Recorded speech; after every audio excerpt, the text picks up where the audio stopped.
why Bush, that was one of the proposals when he had a trifecta, got kind of stopped. So to say like it's weird, I think the previous politics was weird, when you had parties saying what are objectively very unpopular things. But I think it's less weird to see parties move off of, like they're doing more today, move off of kind of party orthodoxy to where the voters are. And I think you can kind of a little bit see that with the Republican Party and abortion today. Yeah, maybe I didn't make myself clear. I don't think it's weird. I think it's good. I think it's a good idea to endorse popular ideas, but also popular ideas that benefit the people. Like I wouldn't support a policy that I didn't think helped the American people because it was popular. Yeah, I think that's where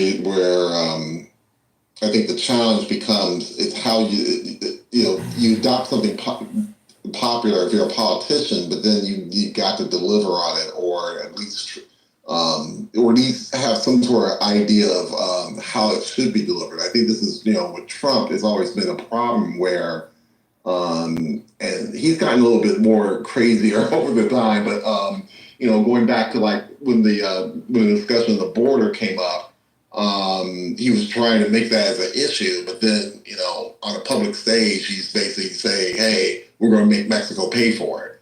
I'm like, you're taking something that might have been popular with certain states where they feel like it's a real particular political issue just to gain votes, but then you introduce, it's the way that gets executed that becomes a real, at minimum, it becomes an ethical problem, if not, something that you can't deliver on. And unfortunately, that's something that's popped up more often than not on some of these in some of these campaigns as going forward. So.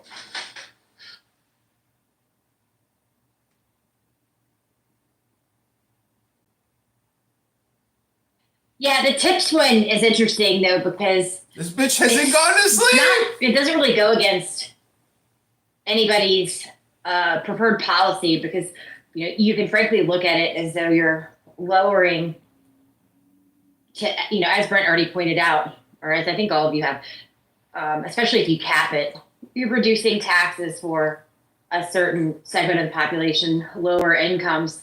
And also just reducing taxes. So, I mean, it fits into both narratives. Not everything is that easy to negotiate. But the point that you did make, Emily, though, like in today's politics, it's not something expected. Well, I mean, it's almost like you would think that like because Trump said it, it becomes. You would expect in some way for it to maybe even be toxic, but this is just one that doesn't. This one doesn't have to be. Well, in the context of this campaign, is going to drive Trump crazy if the Harris campaign essentially hears a popular comment, a comment that they think is popular, and says, "Yes, we're for that too." I think that'll in this particular context cause a lot of unforced errors by Donald Trump.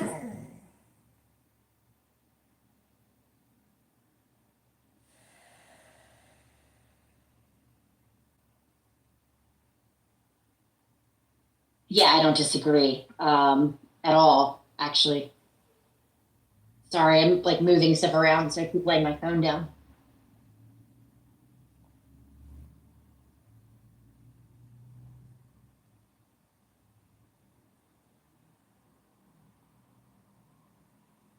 Do we think there's even going to be an October surprise, or is there going to be like an every week surprise until the election?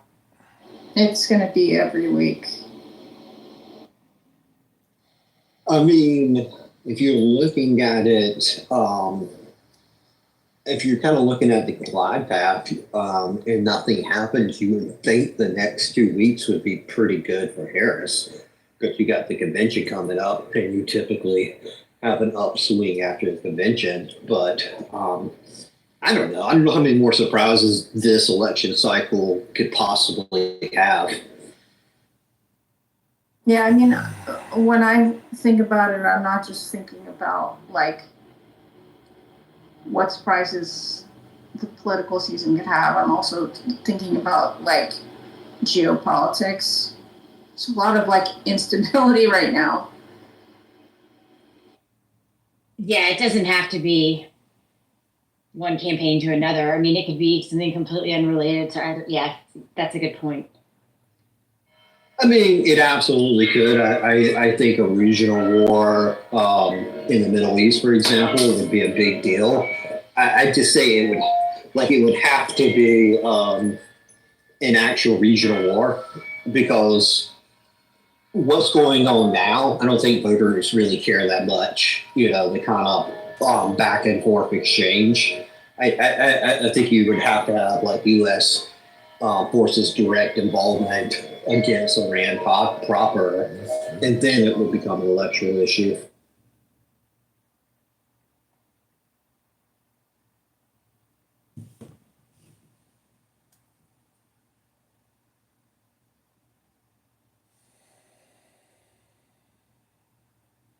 This is kind of a morbid question, but I'm asking it sincerely in like a philosophical or thought experiment kind of way, because I think under normal circumstances, maybe the obvious answer would be one thing, but under these, who knows? And also somebody made this statement, and it was kind of fascinating the way people responded to it. But if Joe Biden were to die between now and the election, what do you think that would do for Kamala's campaign? There would be a shit ton of conspiracy theories, and she would get a mild sympathy boost from the electorate.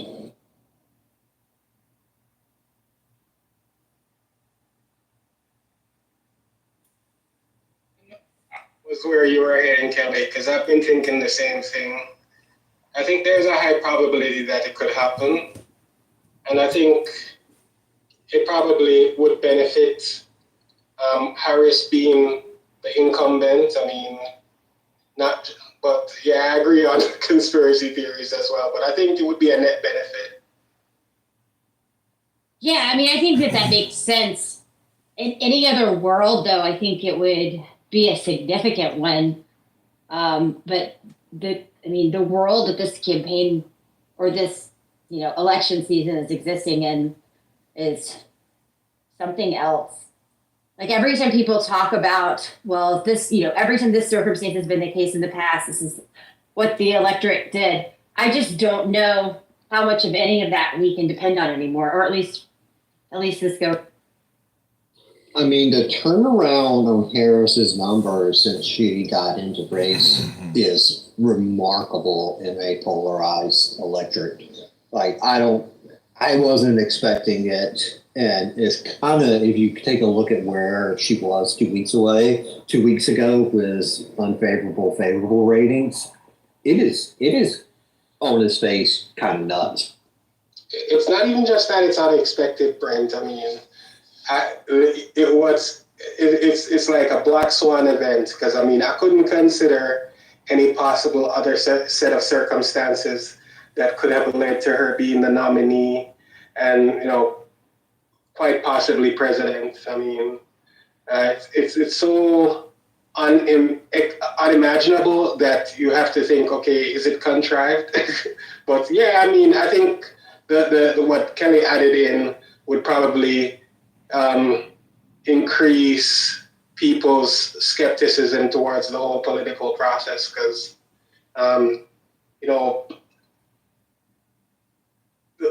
Joe Biden, nobody could have predicted that debate possibility, the step down.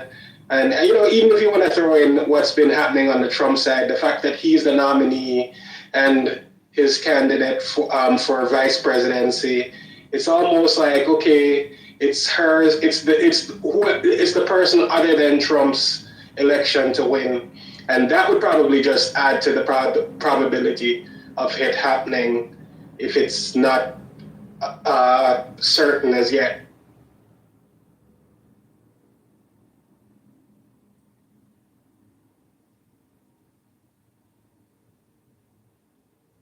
But of course, it's all conjecture. I mean, yeah, it all is. But no, I think I agree with you.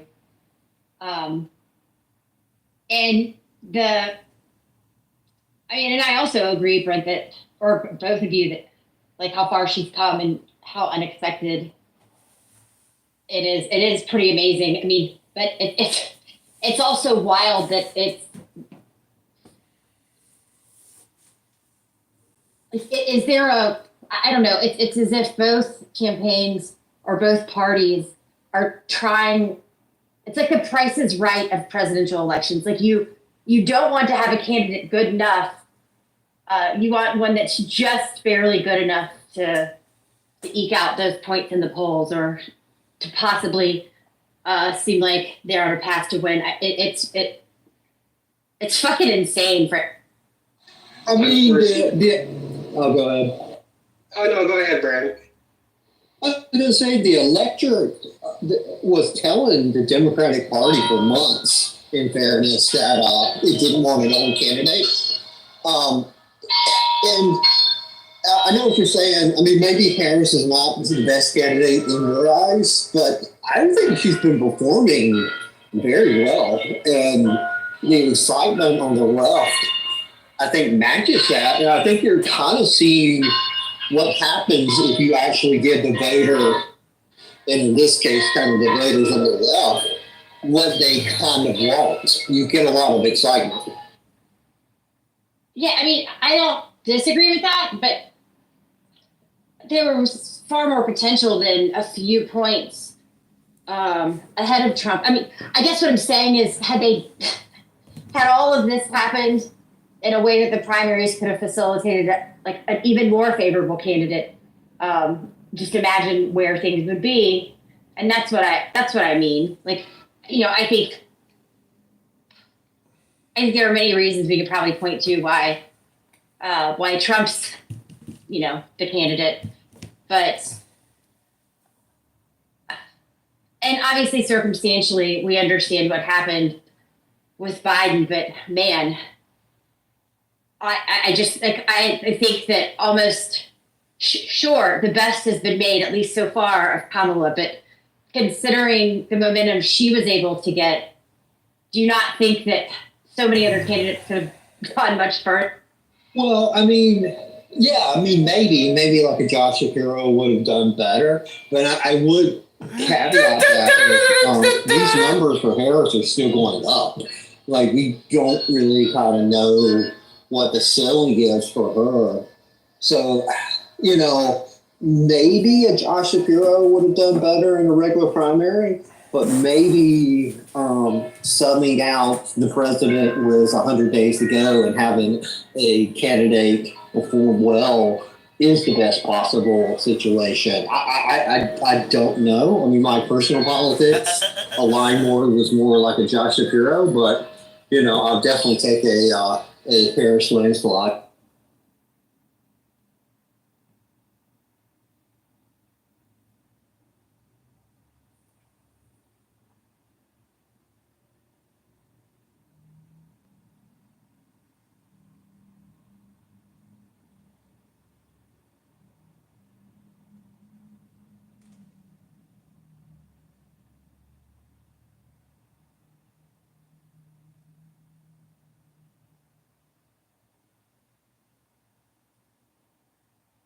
Yeah, I mean, anything's possible. I don't exactly predict a Harris landslide, but anything's possible.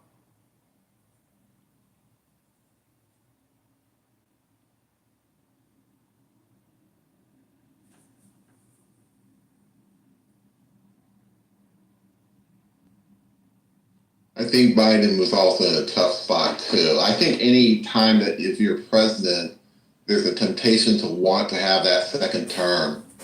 just because the first term can be so full of challenges, and you want that second term to get things done. But I think Biden, in this case, after Trump, I think Biden, I joke with people, I think he was sort of the right vanilla type of president. And what I mean by that is that I think Trump was just so bad and ushered in so much garbage. So many people that honestly had agendas that were not inspiring, that were not that did not have the eye on the ball for a larger picture, and quite frankly were very anti-government, dangerously anti-government. And I think Biden wanted to protect for that as much as possible. And I think having the I was really saddened that the debate became such an issue for him. I honestly do. I think he bowed out at the time that I think he needed to bow out. I think I would be more concerned if we were still having that discussion now versus about whether he should continue on versus what ended up happening. But I have to think that when he discovered he had COVID, I think something about that really had to shook him up a little bit to make him think through a little bit about where everything is going and I think he wanted to have a window for Kamala Harris actually, and I think he was afraid that window might have been shifting because the polling numbers on him had been shifting a little bit as well too. I think his original idea was run again, and then next election Kamala Harris would be running and potentially the candidate. But I think with this whole thing with the debate that happened as polling numbers shifting, I think and plus the fact that he definitely does not want Trump in the office at all. So I don't blame him. I think that led into the decision. And if she wins, I think he's going to be really remembered for that, frankly. I honestly believe that's going to look extremely favorable because it's the idea that you took a knee for something that was a larger picture for the country and allowed something good to go forth and stand up against Trump. Not trying to attack the Republicans on his platform or anything like that. It's just I'm a little biased. I've never liked the Republican Party, but I think right now the biggest problem with it is that it's so Trump oriented that you have politicians mimicking him and trying to say what's popular, to go back to what was brought up earlier, versus really having any sort of real vision. It's no longer a quaint discussion about budgets and how much we should be spending, which is what the Republican Party had traditionally been known for. But it's shifted, and I think Biden was trying to protect against that. That's just my 2 cents. My honest opinion, Pierre, I think moving past Trump would be the best thing possible for the Republican Party. Agreed. I think it's going to be a long time. These guys are Republicans. The presence there has pushed out a lot of people that probably, put it this way, probably would have worked across the aisle in a certain situation. But I think the louder voices have pushed a lot of people out entirely, and that's not good for a country dominated by 2 parties, because it means one party now is cray cray, for lack of a better term. And I think for the Democrats it's bad because now it becomes the Democrats trying to appeal to a lot of different interests, and a problem becomes once you start doing that, it's really hard to hold that together consistently. So it just kind of it becomes this very weird wheel spin, so to speak. But I hear you, and I'm kind of hoping, my bias intact. However, I'm kind of hoping that the Republican Party can get past that at some level. I just don't think Trump has attracted a weird level of people that just are not interested in government, that doesn't understand government in some ways, and in a lot of ways are so dangerously anti-government that you can end up with something that doesn't help the country overall. Yeah, I think it's a good thing because even as much as there's an identity situation associated with Harris. I mean, it's not strong as it was with, say, Obama. So I think getting rid of that factor on the Republican side as well will lead people towards more concern with policy rather than personality. And I think that could be equally beneficial for the democratic process. Yeah, I mean, listen, I don't know. I think that Listen, I don't know. it seems to me that the Democrats wanted Dumb bitch. Trump to wind up in the primary because they thought they'd have the best chance to beat him. I don't know if that's true or not, and I also think that you're not totally wrong here in the way that you say that Biden will, if Harris wins, that will look good that Biden stepped down, but I don't think it's going to seem nearly as noble, whether it be because people think that Biden should have known that he should have stepped down already. I mean, people saw what they recognized to be a problem, and I don't think most people assumed it just happened the night before. And so I think that piece of his legacy, whether that blame will be placed on the party, on his wife, on Kamala, who knows. But I feel like people like to easily dismiss what a lot of people consider to be reality for a long time, whether or not it was.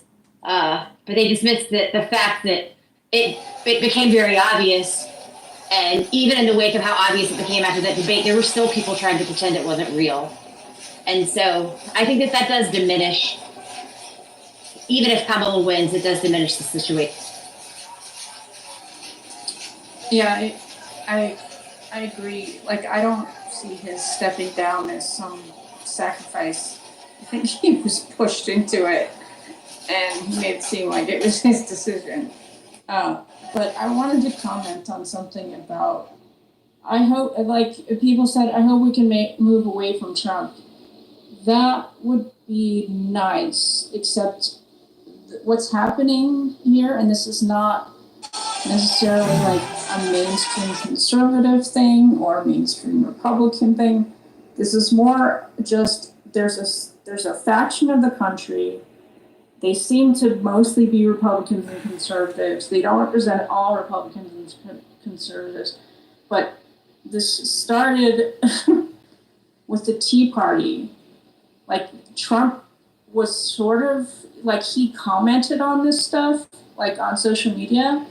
But a lot of this stuff was happening, this craziness was happening before Trump, like, was even considered a possibility for president, way before he came down the escalator.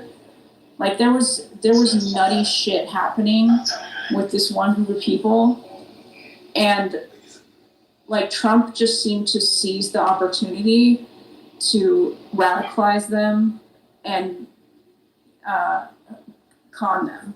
That's what I see happen, and I don't know how you get rid of that sort of cultishness and the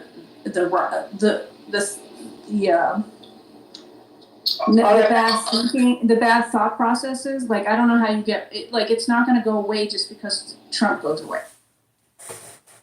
I mean, I agree with you. I mean, on the former, I think on the latter, I honestly do think it will dissipate. I mean, I think it's like all movements. I mean, they rise, they make attempts. Trump encapsulated that. It didn't work. They reassess. They move forward in a different manner, or they repeat the same mistake. I don't know which happens, but I think there's a high probability that it will dissipate if it no longer has that representation, which is Trump at the moment. And I would add to Ryan's comment. I mean, I think I hear what you're saying, Emily, about the Tea Party, that was there. But I think the problem with Trump in particular, and you're right, it's not going to be simple. I don't mean to make my comments sound like, oh yeah, he's gone and now the problem's gone necessarily outright. But I think part of the problem is that where the Tea Party there may have been some, if you still had some, first of all, you still had many Republicans who were a little bit more moderate, and you didn't have this sort of, and then the second part of this is that with Trump, you really didn't have January 6th thrown in there. and you get to see some of the extremism. There's just a breaking point. It kind of took it to a next level, which I think made people, realize what can go on. The idea of a president sending a mob to the Capitol and not even thinking about the vice president who was supposed to have been, his quote unquote vice president. I mean, there's something really shocking and problematic about that from start to finish. And I think sometimes it's human nature to, when people are on a certain path, I think sometimes, I'm not saying I wish January 6th, I'm not going to be that stupid and say that, but I think that sometimes it does take a huge event to kind of take a look at where things are going. It's still going to be a lot of work. You still have, even if Trump was out, my concern is that you still have candidates that are still kind of doing the Trumpism thing to some degree. But I think if with Trump out of there, there's a fighting chance to not have that much level of, for lack of a better term, this sort of cultist type mentality into politics. It's just really, really, and I've never really quite. It still amazes me that I get why he's there, but at the same time, it's still a little stunning just because of he's never really had this type of it's kind of like he walked into the Republican Party and kind of taken it over a little bit.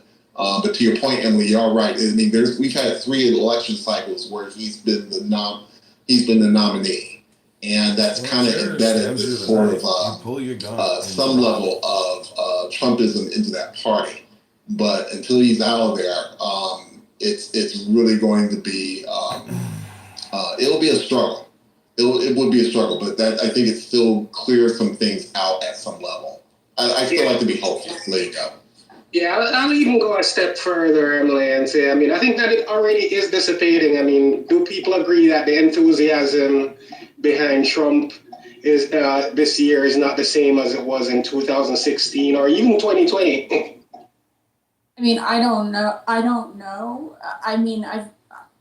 The day of the attempted assassination, somebody came into one of the rooms on Clubhouse that I was in and basically said that Trump was Jesus and he was anointed by God and we should all recognize because that was a miracle that he didn't get shot in the head. And I don't spend a lot of time with people who are super MAGA. I have, I've heard some of them speak because they're in rooms I'm in, but I'm not MAGA. And so and if people start going super MAGA in a room, I don't stay around and listen, but I've heard lots of crazy shit coming out of people who are MAGA. MAGA doesn't exist, bitch, it's a slogan. So the enthusiasm, I don't know. I think we have to look at the polls in order to decide how much the enthusiasm is. Yeah, I think, as I said, the polls will probably be a good indicator or benchmark, but I'm just judging from my own anecdotal observation online and living in Florida. But yeah, I think it's even the assassination situation, it was more like a nitrous effect. It had a boost for 24 hours or one news cycle, but at this point, I don't see carrying him to the extent that probably he or the other people who were suggesting that he would have been boosted by it. I was seeing posts from my Trump supporter friends, oh, Trump just won the election. Well, we that hasn't aged well. Yeah, when people are saying it's all over for Biden in July, I'm just it's July, please, cool your jets. We're not even close to the election yet. That doesn't mean that Biden would have won, and obviously he's not going to win because he dropped out of the race. But yeah, I just think they're I don't know, both sides are guilty of this, of being overly optimistic about their candidate. and believing polls they want to believe. So.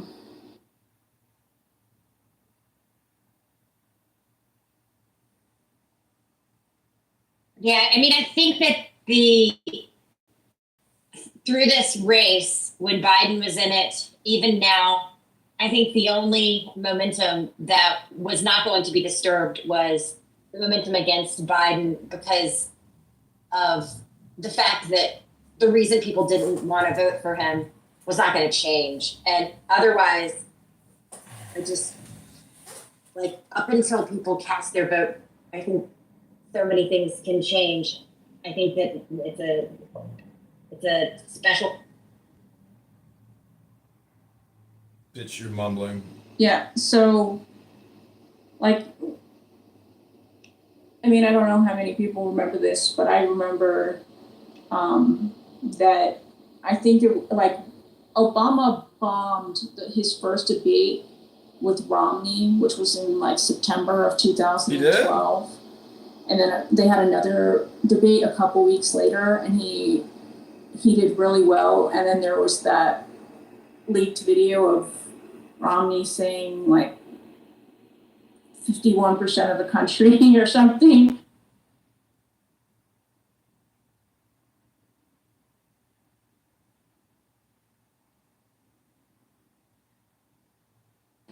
Romney lost the second debate, but before that, like, Obama was losing the election. So, like, in the polls. So, like, things can turn around really fast at different times during the election cycle. So, like, thinking that the election is in the bag in July is just insane.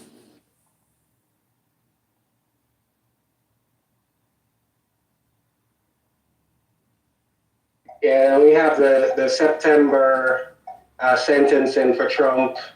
The Supreme Court just approved that they would allow sentencing prior to the election. So I think that might be an interesting season to the pot that might, move or inspire people.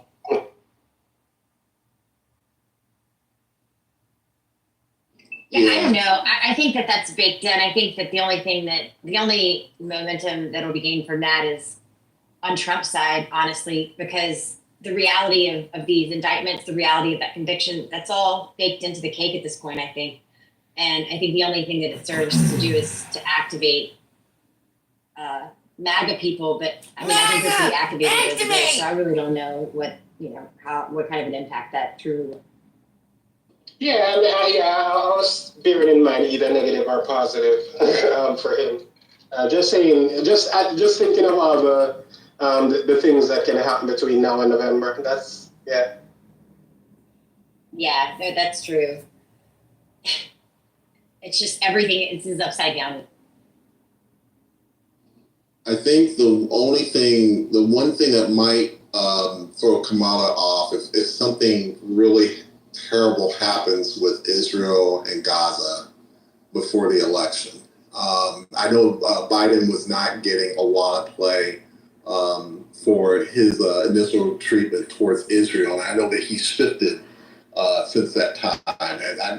And the reason why I think Kamala might be a little bit vulnerable is just because she's been under his administration, and some people may see her as a continuation of that at some level.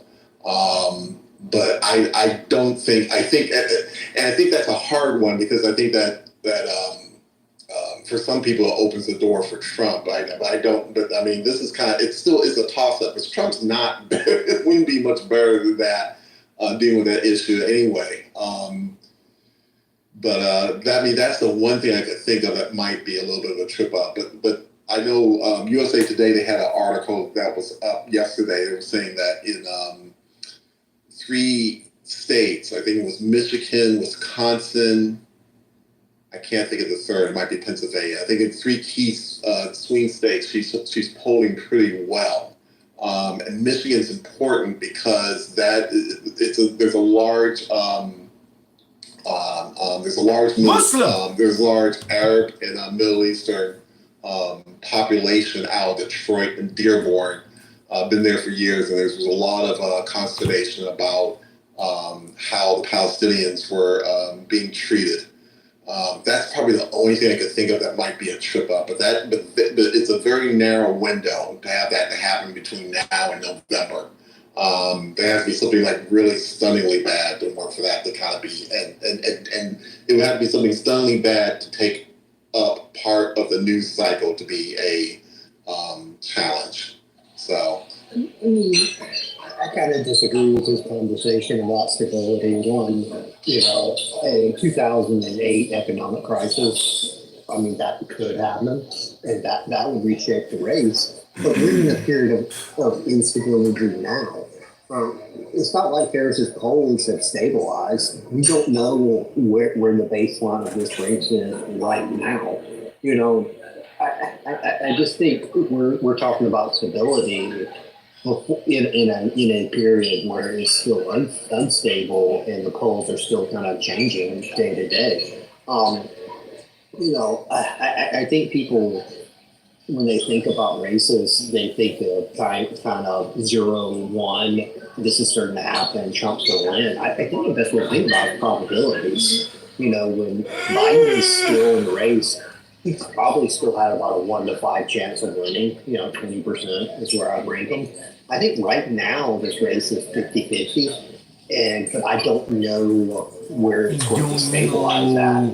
Is Harris going to be a 1 to 4 advantage when the polls stabilize?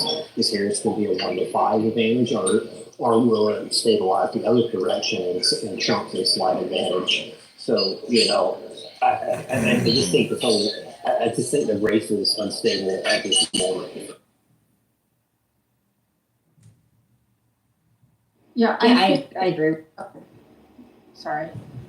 I was going to say, I think that the Israel Gaza issue is it's a no-win situation for Democrats, because like half the Democrats or more are pretty much like pro-Israel. Maybe they're not 100% on board with everything they've done, but they're definitely not like anti-Israel. And then there's a faction who are almost radical, or who are radical actually, about it. And like I hear these people on YouTube and they sound crazy, but they are talking like they're not crazy, and that they think they're the base. It's like, no, the base encompasses a whole lot of people. And like her remarks so far have been totally reasonable, but some people have not seen them as reasonable because she's still, considering Israel our ally and not shutting Israel down, or saying she's going to, sanction Israel or whatever. And, she got her pro-Palestinian protesters showed up at her rally in Michigan, and they wouldn't shut the hell up so that she could do her speech. They were telling her that she was a party to genocide while she was in the middle of her speech, and you finally just had to shut them down so they wouldn't shut up. Even the Democrats can't contain themselves. It's a really difficult situation for her to have to face, because I don't think that the pro-Palestinian people are actually living in reality. So Yeah. I don't know about I don't know if it's about not living in reality. I think there's a huge concern about the level in which Israel's response in Gaza has gotten played out, and there's worry. It's another Black Lives Matter in a different form. It's No, the it's level not. of Don't say intensity that. about it. I think if it's a like I said, I think it's. And you're right though. I do think the Democrats, I think, it's a divisive issue. The good news is that with Kamala running, it's kind of unified everybody in some ways, and hopefully that will stick together through the election and then try to work through what needs to be worked through. And Israel is but it is complicated. And I think Biden start realizing how complicated it was. And I think Kamala, to her, I think being in the administration, I think she's seeing how complicated it is, and it has to walk that tightrope. You're right. It was kind of bad that they were being disruptive, but really feel like they're not being heard.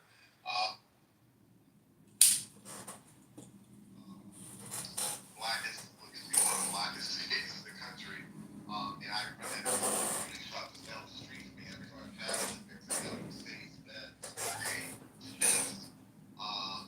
supporting the Palestinians on it. That's not the only car I've seen. Actually, and I kind of find it funny because it's a Mercedes-Benz. It's a nice Mercedes, actually. And somebody had a BMW 5 Series. They have the same logo painted on their hood as well. Hey Pierre, the cars are fascinating, but I've got a question. Can I interrupt? Yeah, go right ahead. What's your question? So for like the Free Palestine genocide people, aren't they still gonna vote Kamala? But why? I don't understand the radicalism. They can't. They're Democrats. They can't contain themselves. And so the DNC, I'm just concerned. Do you think there's going to be an outbreak of violence at the DNC amongst the Democrats? No, I don't think it would get to that. I don't think it would get to that point. I just think it's a huge tension point because they see it as I can't speak for everything about it, but just in general, sense that they feel there's a certain sentiment and feeling. There was an NPR that talked about this. Segment that focused on the folks out in Michigan in particular, but there's just a certain sentiment that the Biden administration really just kind of did not push back as heavy as it should have at the beginning. Biden, I think if you go back and look at articles and everything else, I think he started to realize that they want to keep the Israel connection, but at the same time, and I think that's just something I think the United States has wanted to do since the beginning for a while, because they've had that relationship. But I think with Netanyahu, I cannot talk this morning. Netanyahu, as long as he's in power, I think there's just a lot of there's a lot of people who side with the Palestinians who just really feel upset that this level of response has really it's decimated a lot, and I think that they feel like it was just overdone. That's the general gist I've gotten from that.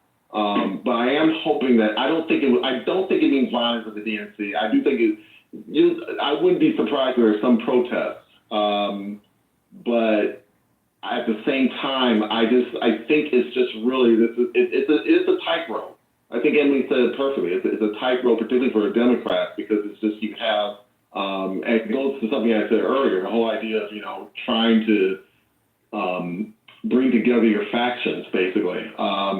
It's a little bit of a divide. The population This bugging underneath, and it wouldn't that take much causes to tip it to inflammation something and else. death. Right now, We it can seems fix we're this by down lowering there. our That may tax be, rate I might be percentage paying and not call attention to more this news a cycles business. than Mazel tov. anything else. So I'll say that anyway. Maybe the Democrats have the best of both worlds.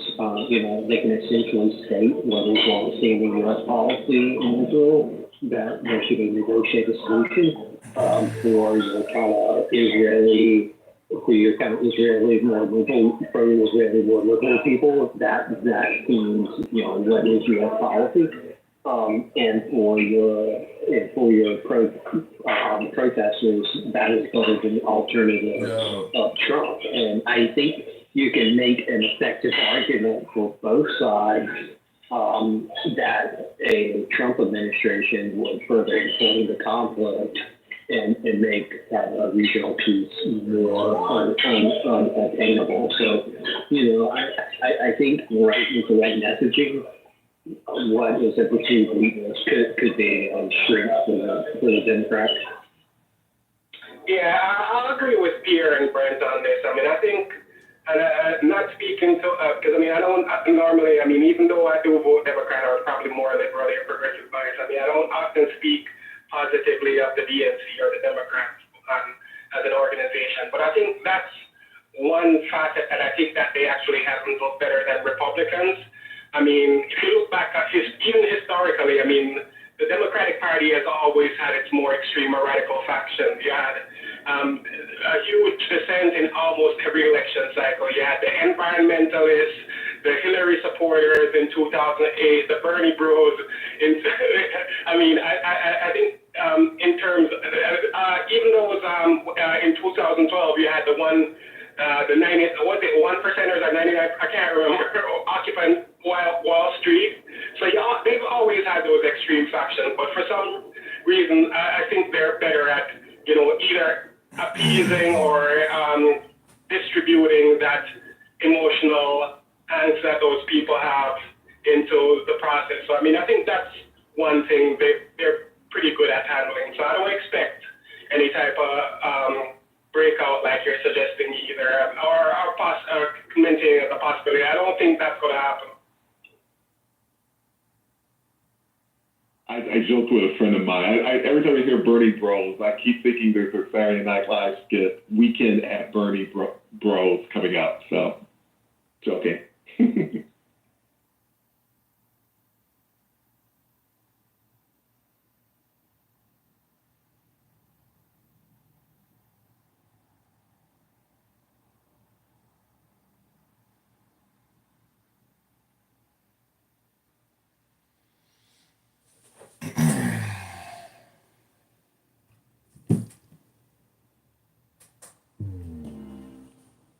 guys don't think that, or maybe you do, just curious, but what do you think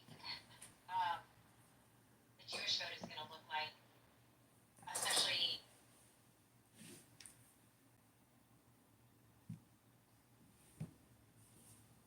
I think Jewish people will vote Republican, and more Jewish people will vote Democratic.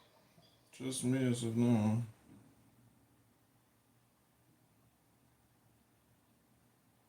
Yeah, I mean, so like on Clubhouse, when I listen to the Jewish people on Clubhouse talk about it,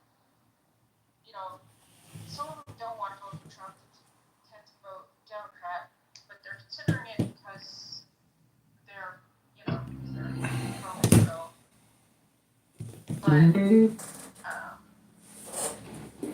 when I talk to my Jewish friends in real life who are, they are totally like pro-Palestinian. They're all going to vote for Kamala. They're not going to vote for Trump. So I think that the Jewish population is very tiny in comparison to the entire United States, and it's dispersed throughout the United States. Well, So, I actually don't think the vote is going to matter that much from them. No, it's Georgia, it's almost 4% of the population. I think close to half of them, I mean, I think the vote's fairly split in Georgia, not necessarily representative of everywhere else. I do think it can have an impact in certain states. Even if that impact is that only a few more people vote for Trump, but there are some that just don't vote at all. I think it could be meaningful. I mean, especially if you look at Georgia and how close that vote was. Emily, I have a question. Earlier, you said that MAGA people, are deranged and psychotic and in a cult. I'm just wondering, is MAGA a slogan, or do you consider all Republicans in a cult? No, I didn't. I think I was trying to say that I didn't think that all Republicans and conservatives were in a cult. Yeah, you actually started it out saying that you don't consider them to represent conservatives in the country. Yeah, I think she's making a distinction between MAGA people and Republicans. But what are MAGA people? I mean, those aren't real people. That's a slogan. You guys are bunching in a bunch of words and claiming something new. Okay, there are people who are overly dedicated to Trump and they wear MAGA hats. Okay. Yeah, I'm driving home right now. I'm gonna Thanks pass for on the my thanks for the neighbors. update. He has a 20-foot poster.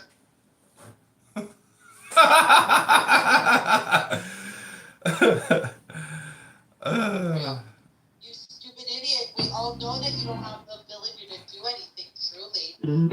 The fuck are you just making things more embarrassing for us? If you can't keep it in the house, why are you making life harder for us when we're out in the world? You know? When they do stupid shits like this, the money value drops and Right. everything gets more expensive. Fuck these sons of Life bitches. gets harder. Life gets harder. الان دلار چنده? What is it? 62,000 toman? Yeah. Holy Somewhere shit. around. Holy shit. That's so shitty. And imagine living with $200 salary in this fucking situation. I know.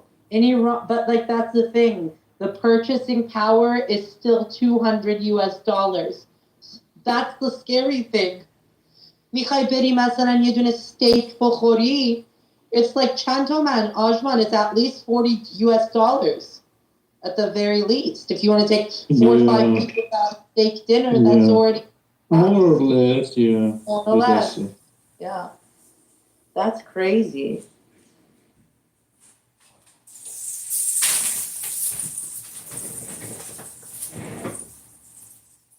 Yeah, my dad used to always say that. These guys couldn't even brainwash correctly. I mean, they're too busy circle jerking each other. Yeah. In the hole, in the barrel. There's a meme about the mullah that they fuck each other in the barrel. Sorry, I don't know why it's funny, but.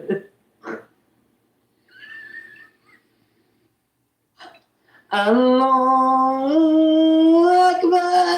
That's their orgasm sound. Allah.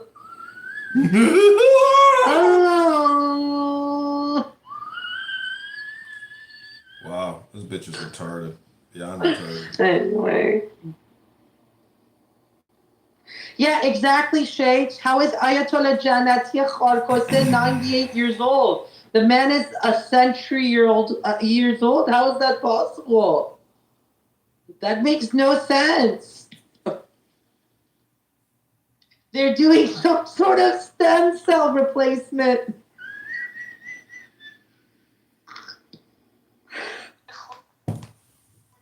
There's no way.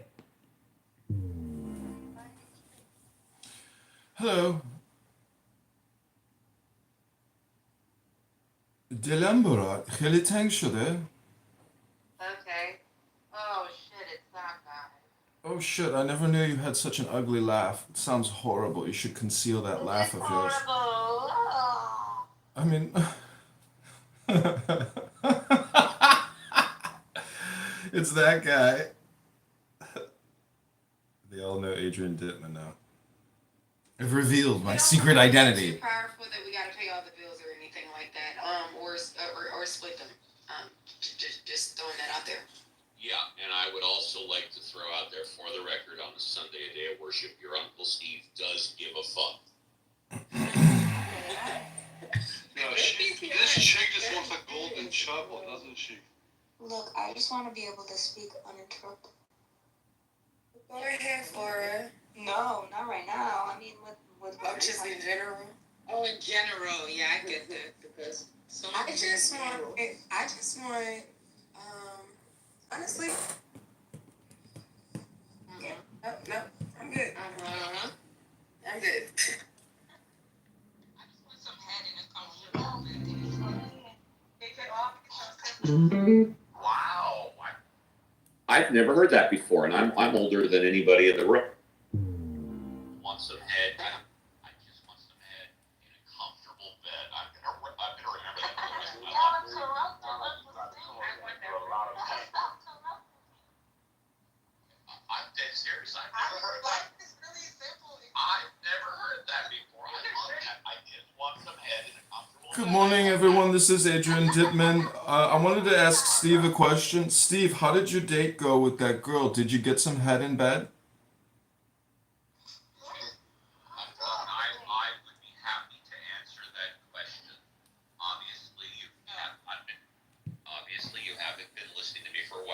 that's okay.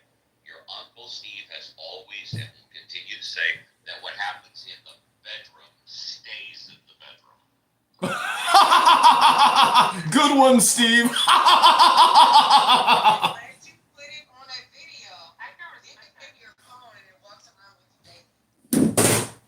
That means Steve hasn't had his penis touched by a woman in over 20 years. Well, all I can say, sir, is I'm glad you're keeping tabs on my penis. Well, it's very important these days to keep tracks of men whose penises don't get touched by women.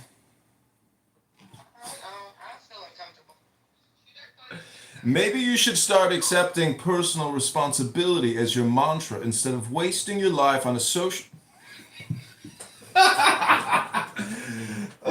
Kick me. They can't take it. They cannot take it. Okay, I give you Earth music. It might be copyright.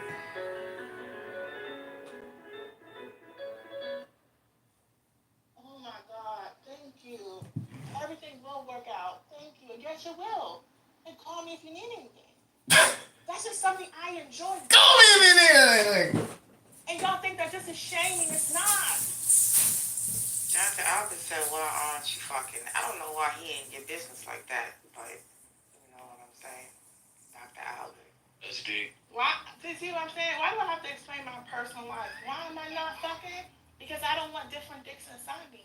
Can Juliet go get dick today?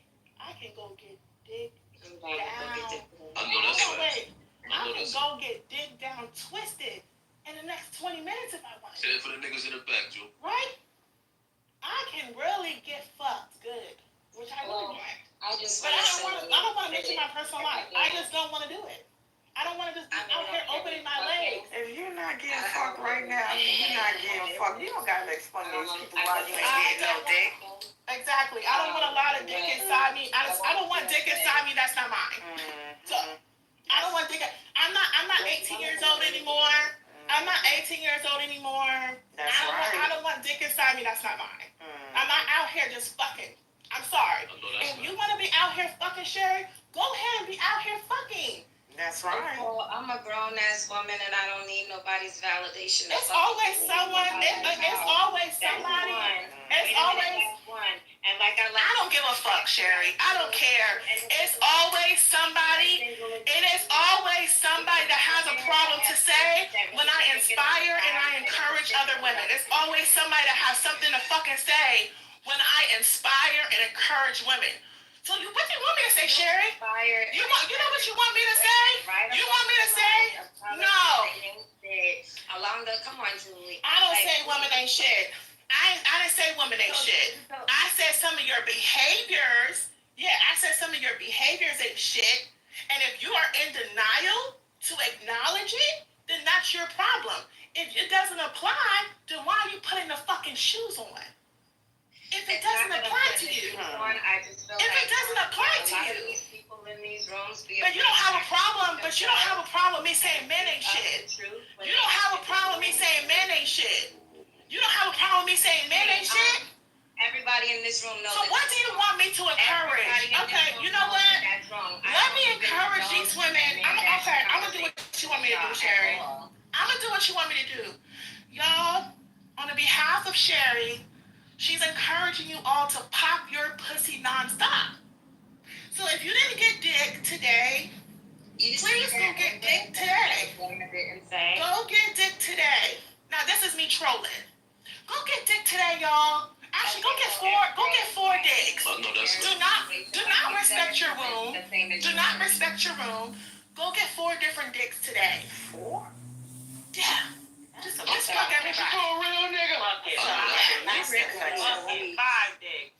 6. You're like 4 is not enough. 4 is not enough. Nigga 6. Fucking add 2 more on there. As well. Add 2 more on there. You know what? Fuck them all at the same time. How about that? That's what you want me to encourage with me. Sherry, you have to step aside. Sherry, listen. Sherry, listen. I'm going to make it right now. Oh, yeah, I can't.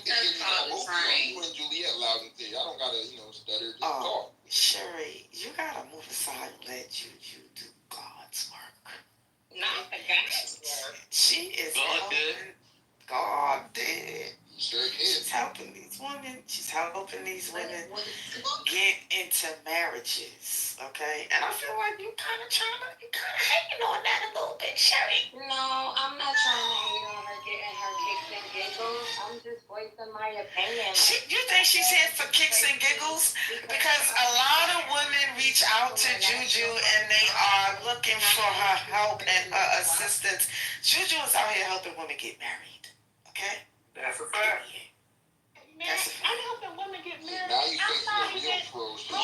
When they ask you, do they? Let's really troll. Let's really troll. Yeah, I'm helping. No. Let's really troll here. I'm helping. I'm really. It did. But I'm helping women get married, and I'm not even married. Typical. Maybe you're right, but everyone is not going to accept the delivery. But that's fine. And the thing is this, I understand that my delivery, sometimes I need to switch it up. Depending on the audience. I understand that, Sherry. I understand that. But don't ever say I'm out here just bashing women. Don't say Lady-O, I mean, I'm sorry, not Lady-O. I was just saying in the chat, Lady-O would be cracking me up, but I couldn't get it finished. But do you understand Juju's purpose here on this app? Sherry, answer me. Focus on me. No, I'm answering. Focus. Do you understand? Listen. Let me tell you my purpose. Let me say my purpose one more time for the slow people in the back. My purpose on this app is to laugh and to giggle. My purpose on this app is to encourage, motivate, and inspire all women. All women. My also purpose on this app is to encourage and inspire all men. Get it through your thick skull. Sometimes you gotta let people do what they came to do, Sherry. You know what I'm saying? And Juju was... Juliet is for the people. Yes, she was placed here on this app to help women get married. Oh, Jesus, Mary, and You trolling me, Lady-O. Me? No! Wow! That's right. That's right, Juju. You understand what I'm trying to tell you, sir? I'm encouraging because everyone doesn't want marriage. Hold on, wait. Everyone doesn't want marriage. That's why if you really are marriage minded, go to Dr. Mel's room. Everyone doesn't want marriage. I'm not encouraging just women to be married. I'm just encouraging women to walk into their truth, including myself. Sherry, what is it? Did it hit home when she was like, you women don't know how to cook and clean and your houses is nasty? Did that hit? No, because I know. But the house nasty, Lady-O. I know. So what was it? What was the point that you said to yourself, Juju was not doing the Lord's work? When I said that women shouldn't be out here fucking, that's what I do. And I said women shouldn't be out here fucking. But and this is the issue. Why are y'all worried about what other people doing in their bedroom if it's not? Oh my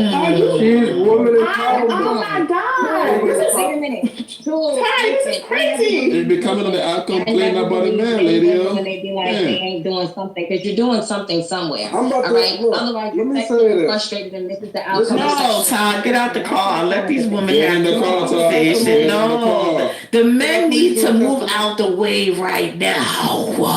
The men support Juliet. The men. Support her on mute. Get out the way, Jordan. Get out the way, Jordan. Get in the car, Todd. Get in the Cybertruck. Let them stay out the car for a I'm second. just confused on how a single mom, regardless of what your situation is, because I don't know your situation. I never asked. And Sherry, you don't have any kids, right? I do have kids. How many you got? I have my own, and I foster children. So whenever I hear women who are single Black moms saying particular stuff like that, it almost begs me to think, what type of woman you think you are to be in a position to tell other women a particular thing when you're in the same position. It just, I don't know, it just kind of bothered me a little bit. Are you talking about audacity? I was just like, damn, don't she got kids? So Juju, what she's pretty much saying is you have the audacity and you got kids. But Juju just told you what it was. She told you that her situation is different from 99.9%. So listen, hold on. I'm about to say what I gotta say. Is different. No, baby. You sitting here. Oh my God. There are plenty of other women. So when making that. is different from No, 1990. Nah, Gigi, you Yeah. gotta let her speak. No, she's been speaking this whole time. This shit is it's going around in circles at this point. It's making your ass itch. Talk that talk, Julia. Talk that talk. Me? What did I do? I empower women, You was trying to Sherry. Julia, see how It's not no the head. I try to tell her. I empower women, Sherry. You talking about the audacity because I'm a mom with a child, so I can encourage women with kids not to fuck. This is what you get for taking up for her. And This is what you get, Juju. So that's what you get. So that's what you're doing, lady. This is because you should have moved out the way. Hold on. This is oh my god. Oh my god. Hold on. No. Shut up. Talk that talk, Julia. Talk. It ain't making sense. I told you. No, now you gotta sit. No, I see what you're saying, lady. I should.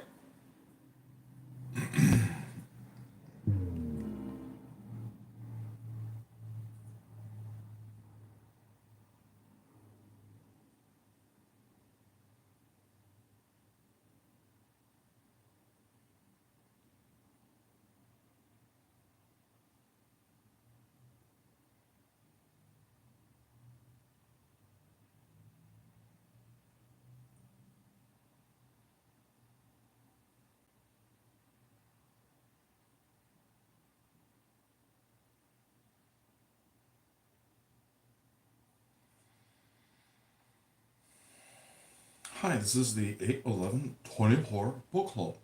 This is Adrian Dutman. Welcome to my room. How are you? Hello? Hello? Hi. Welcome to my room.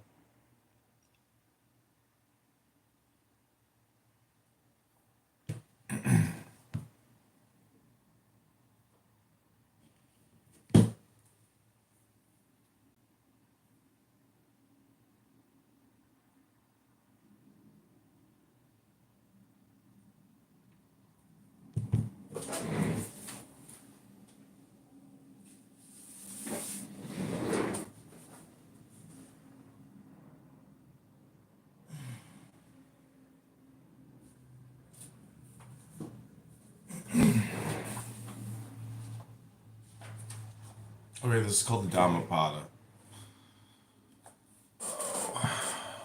Do this. Alright, I'm gonna end this and create some shorts. I hope you enjoy. God bless.